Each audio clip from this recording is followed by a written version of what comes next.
The need for speed has turned into a cultural phenomenon, encompassing everything from the gritty illegal street races to the glitzy $130 million industry of flashy cars, fashion, music, and style.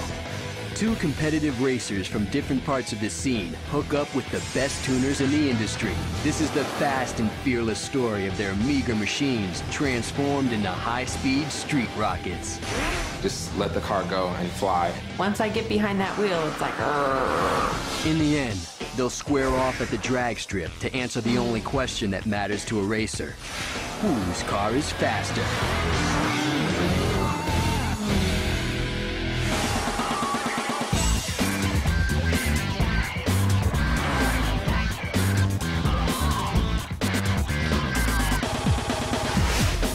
Whether they race them illegally on the streets or at sanctioned drag strip events, speed enthusiasts have one goal: to be faster than everybody else. Right now, we're gonna head over to the Ontario racing area, kind of where a lot of cars hang out. 22-year-old Obi Logue has been street racing since age 16. He owns a turbocharged, all-wheel drive 1990 Eagle Talon. A lot of my big races have been with high horsepower cars, but on the street. Kind of live on the edge a little bit, so you don't always play by the rules. Obi's competitor, 24-year-old Layla Flores, is a wife, mother, and street racing fanatic who runs her car at the legal tracks instead of the streets. Layla drives a turbocharged, front-wheel drive 1997 Honda Civic Coupe. I don't like the whole street racing scene. I'd much rather drive to the tracks, get a printout, you know your times, you get more respect. Two racers, two different worlds, meet on the same track to compete for bragging rights and to see who's faster.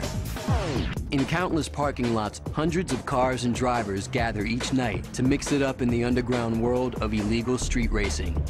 You know what? Being at the street races, we do it because we love it. It becomes a lifestyle. You just grow into it. It's almost like a drug. I mean, it's like half legal, half illegal form of a drug. Like any addiction, street racing carries its share of risks and potentially dangerous consequences. I've gotten into a lot of trouble at the street races. I've been hit for probably every ticket in the book. They arrested me. They tried to get me for a DUI, tried to get me for evading a peace officer. Anything that a cop can hit you for, I've probably been hit for. With cars traveling in uncontrolled environments upwards of 100 miles an hour, accidents can injure or kill both racers and bystanders.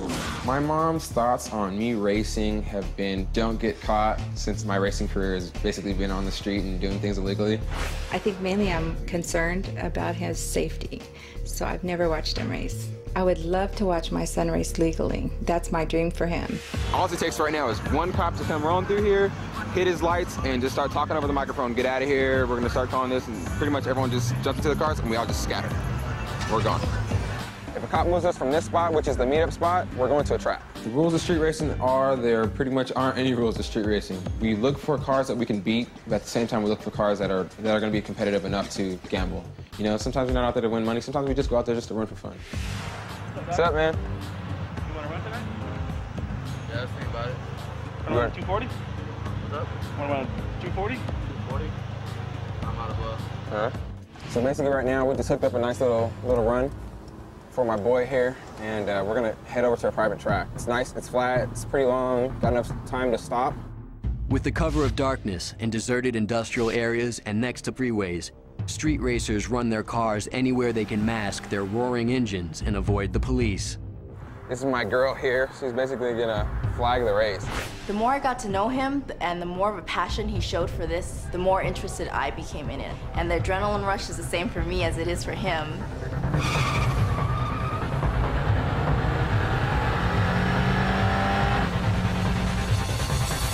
The hazards mean that that car won, so we know what happened. That's free, easy money right there. Go down there, get paid, get your money, head out. Pretty much the import racing culture it's like a whole family. You know, we have a passion, we love what we do, we live it day in, day out, and it's just a chance to go out there and prove what we can do to our cars, and hey, mine's bigger than yours is. So it's fun, it's what we live for. The track provides racers a legal alternative to racing on the streets, and that's where Layla first discovered the rush of getting behind the wheel. Sergio actually bought the car before we were married. He actually started the racing. Actually, I was a little more of the behind-the-scenes type of helping him out working on the car. I always thought, hey, I can maybe do better, or I can go out there and race. Yeah, it was basically my dream to race, and when Layla began to put a lot of interest in it, I was still feeling kind of, jealous. Sergio didn't want to talk to me about it. He's like, nope, that's it. You're not going to race the car. It's my car. It's in my name. And I tried to explain to him, I love what I do. When I'm out there on the track or working on the car, I'm in total peace. He always told me, I'm going to be jealous of you. I'm going to hate you for this. It's caused great turmoil in our relationship. It's possible that racing could destroy everything that we have. So I just hope that she realizes that that can happen. To balance between being a racer and a mother is very difficult. I mean, it just can't be one day a month. It has to be a huge part in your life. I'll say, a huge part of my attention, energy, and my free time has totally gone into this car. She has to put 100% down, and someone in there is going to suffer. You stay with Daddy. You eat, okay? You eat. Papa, I love you. I have to go, sweetheart. My priority is my son. If it came down to it, of course I would choose my son over anything, but it's all for the car, it's for what I love, my passion, my hobby, everything. It's my life. Before going pedal to pedal, both Layla and Obi will visit A-list tuners who will work with them to increase the speed of their everyday rides. Across town, for the first time, Obi meets up with his team of tuners, Dr. Charles, Chris Hansen, and Sharon Dominguez.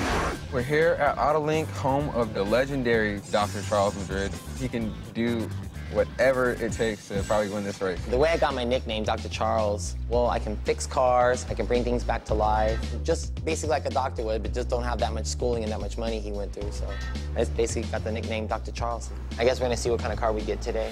So I don't know if it's gonna be like piece of shit or immaculate. So today? It's Monday. It's Monday. It's Monday. It's Monday morning. To get done. Hey, the car's here, guys.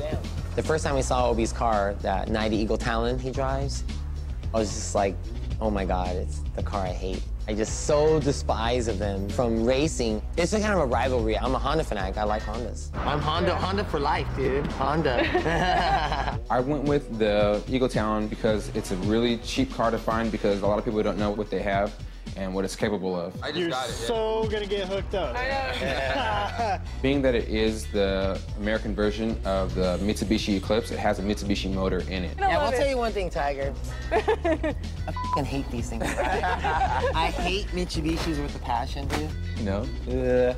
Talkers. So to hear that from him in one ear, out the other, we're all gonna have fun here. It's an all-wheel drive car. We really don't have enough time to build the motor, so nitrous will assist everything. I mean, if we can go to the extreme, that's why we want to put nitrous oxide on it, upgrade the turbocharger, just to push it to its maximum potential. That's all we want. If it blows it on the track, we just want the win, so we want to do whatever it takes. All-wheel drive cars are known for their traction. However, making the engine more powerful puts additional stress on the drivetrain, especially the transfer case and axles. If any of those break, it will be impossible for the car to accelerate. We don't know where our competition will be, but if they're still behind us, they'll pull perfect. This is gonna be my first time playing with nitrous. If anything's making me a little sketchy, it's probably the nitrous. I'd really like to keep this car running. It is my daily driven vehicle. Obi sets his appointment. In 2 days, his car's transformation will begin. I'm so excited. I'm looking forward to it. Definitely want to get my hands dirty. I really hope they're the kind of guys that will let me work right alongside with them. Layla's tuner team consists of Gary Castillo, Jensen Oda, and Lanny Higa. I am a tuner. A tuner is a person that can calculate every single thing that needs to go into your car correctly and program the car. A tuner isn't just somebody that bolts a muffler on. To me, that's just a regular mechanic. When we found out we had a girl driver, we were like, oh, what are we gonna do? It's a girl. Jensen. Layla. Nice to meet you. Gary. Hey, nice to meet you. How's it going? It's going pretty good. I know my stuff. It's not just like I'm just this chick that I can just stand there and hee. I also am pretty knowledgeable about the cars. Just checking out what she had on the car. It was set up all wrong. It was just junk what she had under the hood. I mean, I really like staying with single cam. I'd say scrap that single cam. Single overhead is the biggest piece of motor there is. I really just wanted to pull that whole thing out and just start brand new. The single overhead cam engine is limited in the amount of power it can make. However, Gary has a plan. If he swaps the single cam engine for a dual overhead one, the car will have the potential for twice the horsepower, twice the speed. To not want to swap to a dual overhead is just like, are you smoking crack or what, you know? When they told me that they wanted to take out my engine and just put in a dual overhead cam, it felt like, your kid is ugly, you know? Anybody that owns a Honda is going to want to go the dual overhead, unless they want to be slow. The dual overhead cam engines are definitely a better platform. I love racing, and if something's gonna help me to get there quicker and a little less expensive, then I'm open to it. And I want to work with you guys. Okay, there's a vacuum over there. My whole life I've been talked down to and put down and kind of shoved under the rug. It's like, just give me that chance. So That's all I would ask for, just respect, you know? Layla schedules her appointment with Gary, Lanny, and Jensen for the following day.